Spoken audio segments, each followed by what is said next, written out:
তোমার বাবার চোখ বন্ধ হলে না বুঝবা দুনিয়া কাকে বলে। তোমার বাবার উপার্জন শেষ হয়ে গেলে না বুঝবা দুনিয়া কাকে বলে। তোমার কাঁধে যখন উপার্জনের দায়িত্ব আসবে তখন না বুঝবা দুনিয়া কাকে বলে। রোজগার কত কষ্ট। সেদিন আমি একজন লোককে দেখছি, তাকাইয়া দেখছি অনেকক্ষণ, ট্রাকের থেকে সিমেন্টের বস্তা নামাইতেছে।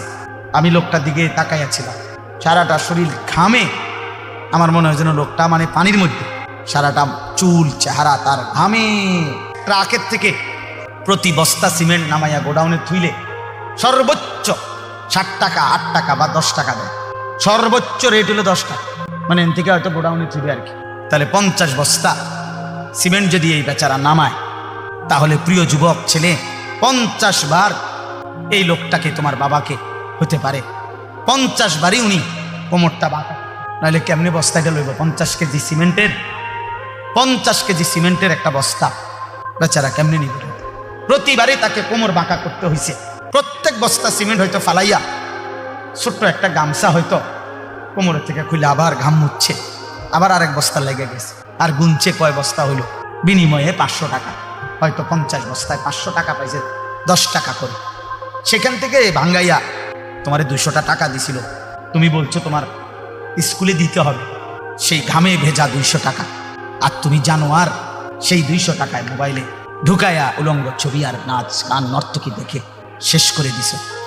তুমি সন্তান না, বরং তুমি জানোয়ার। তুমি সন্তান, তুমি মানুষ না, বরং তুমি কুত্তা। তুমি জানোয়ার। তুমি জানো না তোমার বাবার এই 100টা টাকার পিছনে কতগুলো ঘাম ঝরছে। আমার আব্বা ছোটবেলায় আমরা দেখছি, সারাদিন স্কুল করে আব্বা যখন আসতেন, প্রাইমারি স্কুলে মাস্টারি করতেন, মসজিদে ইমামতি। আমার আব্বার 1টা বা 2টা গেঞ্জি ছিল, গেঞ্জিগুলোর এই পাশে ঘামে ভিজা। তো আমার মনে আছে কোনো সময় গেঞ্জি ধুইতে দিলে আমরা ধুইতাম না, আমি ফাটতাম না, মানে ঘামের গন্ধে বাবার গেঞ্জি ভিজা থাকতো। সেখান থেকে আব্বা আমার মনে আছে মাস শেষে প্রতি 300 টাকা মাদ্রাসায় পাঠাইছে আমার লেগে। একটা পোস্ট কার্ডে তখন মানি অর্ডার করতে হইতো টাকা, তো মানি অর্ডার করলে একটা ছোট্ট পোস্ট কার্ড আছিল, ওইটার মধ্যে নাম ঠিকানা লিখতে হইতো। নিচে দিয়া একটু জায়গা ছিল, এখানে নিজস্ব কোনো কথা থাকলে লিখতে হইতো। তো আব্বা লিখতো, আনিস তোমার জন্য 300 টাকা পাঠাইলাম, বাবা টাকা পাইয়া জানাইও। তো আব্বারে জানাইতাম যে বাবা টাকা পাইছে। এই 300 টাকা গুনে গুনে 2 টাকা ডাইলবাজি, 2টা পরোটা, এমনি আমি গুনে গুনে খাইতাম হিসাব। এই জন্য দোস্ত আমার, বন্ধু আমার, আমি বিষয়টা বললাম। মেহনত, যথাযথ পরিশ্রম মানুষকে দুনিয়াতেও ভালো করে, আখিরাতেও ভালো করে। অনেক নওজোয়ান মাশাআল্লাহ। প্রিয় ভাই, আমি অনুরোধ করি, পরিশ্রমী হও, মেহনতি হও। এমন সুন্দর জীবন, সুস্থতা, এমন সুন্দর যৌবন, এই শুধু শুধু নারী দেখে দেখে না, এটা মিলে যাবে না। এই যে মহিলারে তুমি রাত দিন মোবাইলে দেখো, এগুলো পাইবা তুমি। তোমার একজন বিবি হবে, তোমার একজন স্ত্রী হবে, আর যেটা চাচ্ছ মনে, এটা পূরণ হবে। এই পৃথিবীর লাখ লাখ কোটি কোটি মানুষ স্বামী স্ত্রীর মিলনে এরপরেই এই মানব প্রজন্ম এখানে আসে। কাজ এটা তোমারও হবে। এটার জন্য অল্প বয়সে কুত্তার মতো হওয়া, চরিত্রহীন লম্পট, যে রাত দিন নারী দেখে, ছবি দেখে, জিনা ব্যভিচারের দৃশ্য দেখে, এমন নিকৃষ্ট জানোয়ার হওয়ার কোনো দরকার নেই। এটা এমনি মিল। বিয়ে শাদী তো স্বাভাবিক বিষয়, স্বামী স্ত্রী, নারী পুরুষের মিলন, আল্লাহ তাআলার কুদরতি নিজাম। আল্লাহ বলছে আমি এটা ব্যবস্থা করে রাখছিলাম, যথা সময়ই পৌঁছে যাও। সময়ের আগে 1 লোকমা খাবারও পৌঁছে। আমরা কিতাবে পড়ছি, কিতাবের মধ্যে আছে, আমরা পড়ছি যে হে আল্লাহর বান্দা, তোমার লোকমা যদি, তুমি আসো জমিনে, আর তোমার একটি লোকমা যদি পাহাড়ের উপরেও থাকে, তো নিশ্চিত মনে রেখো, ইয়াকিন, পাহাড়ের উপরের ওই লোকমাটাই তোমার মুখে পৌঁছবে। আর আল্লাহর ওলিরা বলেন, যদি হে আল্লাহর বান্দা, তুমি মুখের কাছে 2 ঠোঁটের সামনে নিয়ে আসছো লোকমা, কিন্তু যদি সেটা তোমার ফয়সালাতে না থাকে, খোদার কসম ওই লোকমা তোমার ভিতরে ঢুকবে না। আল্লাহর কথা বললেই হল, শুনলেই হল। একজন শুনলেও সমান গুরুত্ব, 100 জন শুনলেও সমান গুরুত্ব, কোনো অসুবিধা নেই। আল্লাহর কথা বলার ক্ষেত্রে কম বেশি কোনো বিবেচ্য বিষয় না। আল্লাহর কথা বলা, বলতে পারা, এটাই মেইন বিষয়। এই ছেলে, গেঞ্জিওয়ালা ছেলে, তোমার তো আরো একবার বললাম, না বসলে তুমি চলে যাও ভাই, এর থেকে তোমার তো অনুমতি দিলাম। বউ না, তোমরা পিছনে দাঁড়ায় আছো কেন বাবা? আর একটু চাপাইয়া বসো, জায়গা আছে, এখনো অনেক জায়গা আছে। বউ বাবা, ভদ্রতার জন্য বসো, হ্যাঁ, নাই তো চলে যাও। মাশাআল্লাহ, কোনো অসুবিধা নেই। মাশাআল্লাহ, এটা গুরুত্বপূর্ণ বাপ। কম হোক, আল্লাহর কথা, কোরআন সুন্নাহর কথা আদবের সাথে শুনতে হয়, এটা জরুরি, নাইলে ফায়দা হয় না। এক তো হলো আমি একজন চিৎকার দিল, একজন সুর দিল, একজন টান দিল, কিছু বুট বাদাম বেচা হইলো, এই সব মিলে ঝিলে কিছু একটা হলো না। ভাইয়া এটা আসলেই মূল মাকসাদ না। একটা বাঁশ মাটিতে গাঁটতেও কষ্ট আছে। এই রাস্তাটা আমি আসছি এখন অনেক ভাঙ্গা, তাইলে প্রত্যেককেই কষ্ট করে আসতে হয়েছে। তাহলে সেটা যদি কোনো ফায়দা না হয়, আপনি দেখেন ওইখানে বুট বাদামের দোকানে অনেক লোক দাঁড়ায় আছে, অসংখ্য লোক এখন এই মাত্র। তাহলে সামান্য বাচ্চাদের কতগুলো খেলনা জিনিস, এই ছোট ছোট বাস, ছোট ছোট গাড়ি ঘোড়া, এগুলোর দোকানে এত লোক দাঁড়ায় থাকা কি অর্থ আছে বলে? মানুষের তো স্বাভাবিক একটা বিবেক থাকা দরকার যে আমি এখানে কেন দাঁড়ায় রইল। অথচ বাড়ির থেকে রওনা দিছে, অথবা বাড়িওয়ালা ঘরওয়ালারা জানে ওয়াজে গেছে, এটা জানে না কি বলে, কিন্তু শয়তান মাঝপথে আটকায় রাখছে।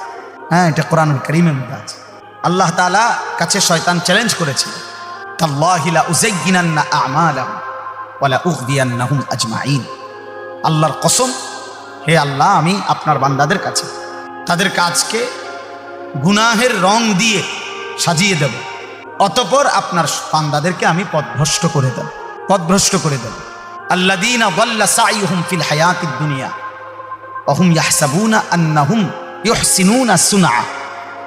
কোরআন শরীফে আছে, আল্লাহ বলেন অসংখ্য ক্ষতিগ্রস্ত বান্দা আছে এমন, দিন রাত তারা তাদের পরিশ্রম, কর্মকাণ্ড, কাজকর্মের দ্বারা ভাবতেছে অনেক ভালো কিছু করছে। আল্লাহ বলেন অথচ আসলে তারা ধোঁকা খাচ্ছে, বরং পথভ্রষ্ট হচ্ছে, নিজেদের সমস্ত আখিরাত খাসারা বরবাদ করছে। আফামান যুগ্গিনা লাহু সুউ আমালিহি ফারাআহু হাসানা, এটাও কোরআন শরীফের আয়াত। আল্লাহ তাআলা বলেন যাকে তার গুনাহ, তার নাফরমানির কাজটাকে তার কাছে খুব সুন্দর করে দেয়া হয়েছে, আর সেইটাকে মনে করতেছে ভালো কাজ, অথচ আসলে শয়তান তার নিকটে গুনাহকে সুন্দর করে সাজিয়ে দিয়েছে। এই জন্য বাপ আমরা এটা বুঝা উচিত। আরবিতে বলা হয় কালিমাতু হাক্কিন উরিদা বিহাল বাতিল, কথা সত্য মতলব খারাপ। অর্থাৎ অনেক সময় এমন হয় যে কথা তো সুন্দর কিন্তু ভেতরের উদ্দেশ্য খারাপ। এই জন্য অনেক কিছু তো আমাদের কাছে মনে হয় এটা করলে খুব সুন্দর হবে, কিন্তু এর দ্বারা উদ্দেশ্য ভিন্ন। এই জন্য দেন একটু আগায় দেন, একটু একটু করে। আরে আপনি কথা বলেন, আসতে বলেন। মানুষের আগাইবার কথা কই এত ধমক দিলে তো হইতো না। নিজের বসা নিজে বসেন, দেন একটু একটু আগায় দেন। মানুষ একজন বসতে এত আগাল্লা কি দরকার? জি মাশাআল্লাহ, চলেন।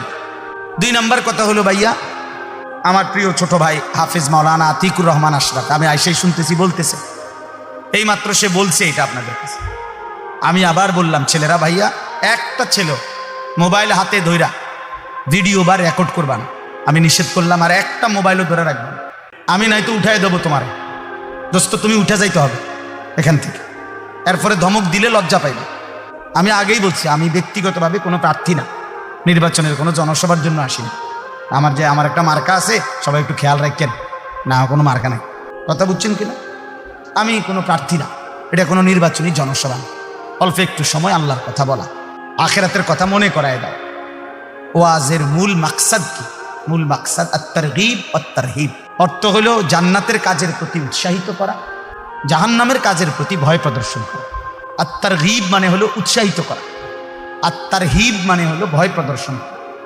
এটাই মূল ওয়াজ, মূলত মাকসাদ এটাই, যে আখিরাতের দিকে, জান্নাতি কাজের দিকে আপনাকে উৎসাহিত করলাম, আর জাহান্নামী কাজের দিকে ভয় প্রদর্শন করলাম, ভয় প্রদর্শন করলাম। এটাই মূল বিষয়। এই জন্য দয়া করে অল্প একটু সময় আমরা মনোযোগ দিয়ে শুনলে ফায়দা হবে। মোবাইল নিয়ে আসা রাখুন। আমি এখানে নামছি এই মাত্র গাড়িতে, পুরাটা জায়গা আমরা খেয়ালও করি নাই, ড্রাইভারও বুঝে নাই, মানে পুরা কাদা।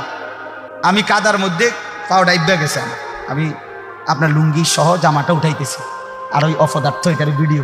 তাহলে মানুষ কি পরিমাণ, ছেলেরা কি পরিমাণ বিকৃত মস্তিষ্ক, কি পরিমাণ প্রতিবন্ধী আপনি ভেবে।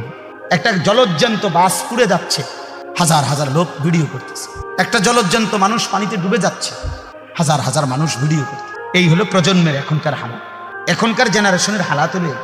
এই কয়েকদিন আগে নোয়াখালীতে অনেকেই শুনছেন, একজন প্রবাসী পরিবারের 7 জন একটা মাইক্রোজে পানি পড়ে গেছে, শুনছেন না, মারা গেছে। যে ওই লোকের একটা সাক্ষাৎকার দিছে, আমি নিজে শুনছি, বেচারা কানতে কানতে বলছে যে আমি মাইক্রোটা যখন পানি পড়ে গেছে, শত শত মানুষ আসছে পুকুরের পাড়ে, আমি প্রত্যেকের কাছে কাকতি মিনতি করছি, অনুরোধ করছি, কেউ একটু নামলো না পানিতে, যে চেষ্টা করলো না, সকলেই শুধু মোবাইল দিয়ে ছবি। আল্লাহর কসম সে আফসুস করছে। তো আমি একটা ছেলেকে বললাম এখন যে, আরে ভাই তুমি তো আগে আমার ধরো যে আমি কোনো পড়ে যাই কিনা বা কাদা, তুমি তো আগে এইটা সেভ করো না, তোমার আগে দরকার মুসাফা করতে, বুঝলে আঞ্জা দিয়ে ধরলে কি। এটা দোস্ত নতুন জেনারেশন, তোমরা বোঝা উচিত ভাই, বোঝা উচিত। একটা মোবাইল যদি জীবনের সবকিছু হয়ে যায় 24 ঘন্টা, এই জীবন সামনে আগাবে না। আখেরাত তো পরের বিষয় ধরলাম, দুনিয়াও বেশি দিন টিকবে, দুনিয়াও বেশি দিন টিকবে। গাফলত কোনো মানুষকে, গাফেল মানুষ দুনিয়াতেও কোনো উন্নতি করতে পারে না, আখেরাতেও না। অমনোযোগী, অবহেলা, খামখেয়ালি, কাজের প্রতি নিষ্ঠা নাই, আগ্রহ নাই, পরিশ্রমের মানসিকতা নাই, ওই মানুষ দুনিয়াবি বাজার ব্যবসা লেনদেন নিজের দুনিয়ার কাজেও ভালো করতে পারে। আমার আপনারা সবাই বুঝবেন, দেখেন জিজ্ঞাসা করে যে এই দোকানদার কোনো কাস্টমার যদি 3 বার 4 বার আইসা দেখে, মনে করেন এক সপ্তাহের মধ্যে উনি 3 বার আইসে এই দোকানে, আইসা 3 বারই দেখছে দোকান বন্ধ অথবা দোকানদার নাই, এরপরে সে পরবর্তী 6 মাসেও আর কোনোদিন এই দোকানে আসবে না। দেখেন সে বলবে যে এনে দোকানদার থাকে না, আর বলা যায় না এটা বন্ধও থাকতে, এই শেষ, মানে তার ব্যবসা শেষ, সে আর দাঁড়াইতে পারে না। এই জন্য এটা একটা নিয়ম, কাজের প্রতি নিষ্ঠা থাকতে হবে। এত বেশি পরিমাণ গাফেল, সারাক্ষণ হাসি, সারাক্ষণ মজা খুশকাবি, সারাক্ষণই মোবাইল নিয়ে ব্যস্ত থাকা, এ তো গাফলত ভাই, এ তো গাফলত, খামখেয়ালি। আর গাফেল মানুষ দুনিয়াতেও কোনো ভালো কিছু করতে পারে না, আখেরাতে। ও আপনাদেরকে হঠাৎ আমি শুনলাম শুনাইতেছে আমার ওয়াজের 21 বছরের কথা। আমার 21 বছর এক এক দিন আমি কেমনে পার করছি এক মালিক যা। গত 2 রাত আমি টোটালি ঘুমাই, বৃহস্পতিবার রাতেও না, শুক্রবার রাতেও না। পাবনা থেকে আমি আসছি সকালবেলা সকাল 7টায়, বয়ান করছি 1 ঘন্টা, ফেরি পার হইতে লাগছে মোট 8 ঘন্টা। এই জন্য দোস্ত বুঝাইতে চাচ্ছি, কাজের প্রতি নিষ্ঠা থাকতে হয়, আন্তরিকতা থাকতে হয়। দুনিয়াতেও কেউ যদি ভালো কিছু করতে, আজকে যারা বড় বড় শিল্পপতি, দুনিয়ার লাইনে বড় বড় পয়সাওয়ালা, দেখবা যে হালাল হারাম পরে, কিন্তু কমপক্ষে সে যে এই পর্যায়ে গেছে, হালাল হোক হারাম হোক, সে যেটা বুঝছে এটার উপরে সে সর্বোচ্চ দিন রাত মেহনত করছে। তার দিবানিশির মেহনত, পরিশ্রম, মাথার ঘাম তারে এই পর্যায়ে নিয়ে গেছে। আমার একদিন একজন বড় ব্যবসায়ী, ঢাকা পল্টনের 1000 কোটি টাকার মালিক এখন, উনি বলছিলেন হুজুর আমি দোকানে দোকানে দাঁড়ায় থাকতাম, তারা দুপুরবেলা খানা খাইলে দোকানদাররা বাটির কোনা দিয়ে যদি দুগা ভাত ক্ষুদ্র তরকারি বাকি থাকতো, আমার এগুলা দিলে আমি 3-4 দোকানের এই খানা একত্র করে বা আমি দুগা ভাত খাইতাম। আমি এভাবে তাকায় দাঁড়ায় হাঁটতাম শুধু, দোকানদাররা খাইলে যদি ক্ষুদ্র দেয় আমার, আমি এত অভাবী ছিলাম, কিন্তু সেই আল্লাহ আমাকে মেহনতে পরিশ্রম করে গেছি, আজকে 1000 কোটি টাকার নাম। স্বাভাবিক একটা রেস্টুরেন্টে আছে না 16 তালা। তাইলে দোস্ত দুনিয়া বললাম, দুনিয়া বাংলাদেশের একজন প্রতিষ্ঠিত ব্যবসায়ী ছিলেন, কিছুদিন আগে মারা গেছেন, আমি ইচ্ছা করে নাম বলতেছি না, পত্রিকায় ওনার অনেক বড় লেখা আসছে। উনি বলছেন বাড়ির থেকে 90 টাকা নিয়ে সর্বপ্রথম আমি সায়দাবাদ গেছি, ঢাকা। সায়দাবাদে যারা মাটি কাটে ওই সময় তাদের সাথে যে যোগ দিছি মাটি কাটবে, তারা বলছে যে কোদাইল এবং টুকরি নিজের না হইলে হইতো না। আমরা অন্ত পড়ছি আরো বিপদে, মাটিও তো কাটতে পারতাম না, কারণ আমার তো কোদাইলও নাই, টুকরিও নাই।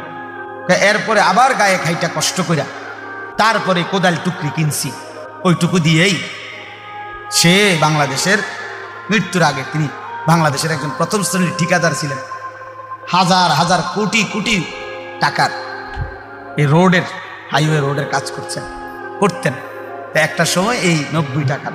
তাহলে ছেলেদেরকে বললাম বাবা দুনিয়াও ভালো হবে না, এই ফেটে বাতে চলবে আর কোনো রকম আর জোরাতানি, এই চুলে ঘুরাইতে পারবে হারা দিন, এই কামের দূরে দিছে শয়তান তোমারে, ইবলিসে, যে তোমার একটা মহান কাজ দিছে, যে তোমার একটি জীবনের শ্রেষ্ঠ কাজ হলো প্রতিদিন সকাল থেকে রাত ঘুম পর্যন্ত 1 লক্ষ বার তুমি মোট চুলের এরকম এই একটা তোমার দারুণ কাজ দিছে শয়তান তোমারে, তোমার মতো ফালতু লোকের তোমারে একটা দারুণ কাজ দিছে যে তুমি নিজের পয়সা দিয়ে এমবি ঢুকাইবা, আর সারা পৃথিবীর পাগল ছাগল, সুস্থ অসুস্থ যে যা মোবাইলে দেয় তুমি শুধু টাইনে টাইনে দেখবে, টাকা যাবে তোমার, সময় যাবে তোমার, হায়াত যাবে তোমার, কামাই হবে তোমারে বুদ্ধি দিয়ে দিচ্ছে, যে যেমনে পারো টাকা ব্যবস্থা করবে তুমি।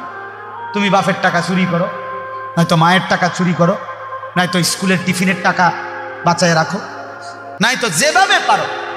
নারী তোমাকে দেখতেই হবে, উলঙ্গ ছবি তোমাকে দেখতেই হবে, হারাম ছবি তোমাকে দেখতেই হবে, অসৎ বন্ধুদের আড্ডা দিতেই হবে, আড্ডা দিতেই হবে। আল্লাহ আমাদেরকে হেফাজত করেন।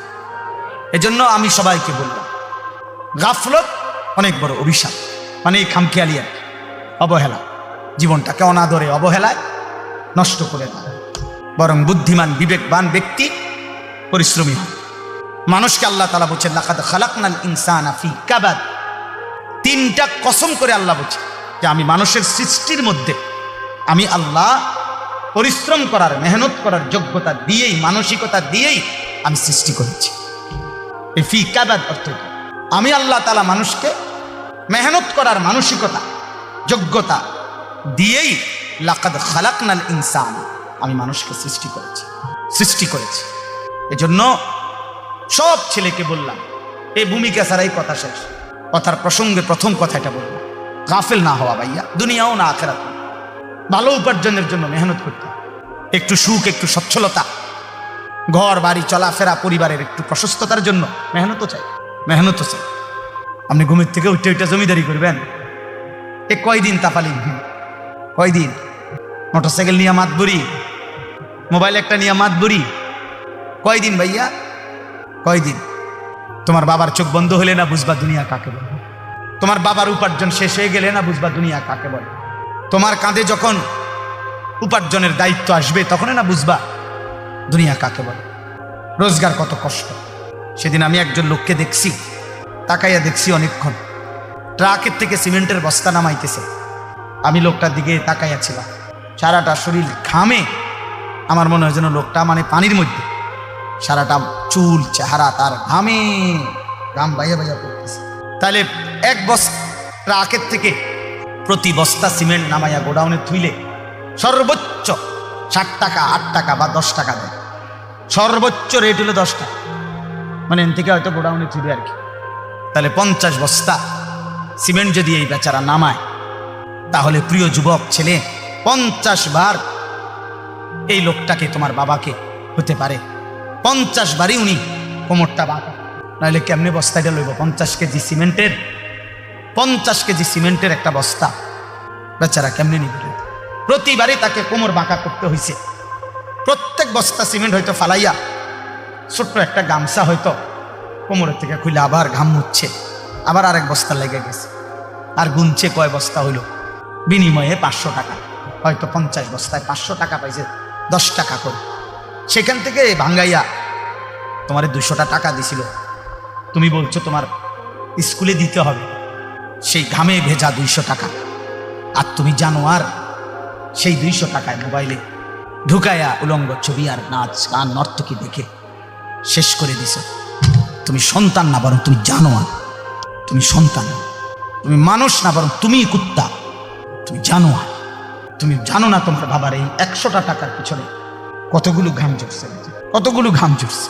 আমার আব্বা ছোটবেলায় আমরা দেখছি, সারাদিন স্কুল করে আব্বা যখন আসতেন, প্রাইমারি স্কুলে মাস্টার।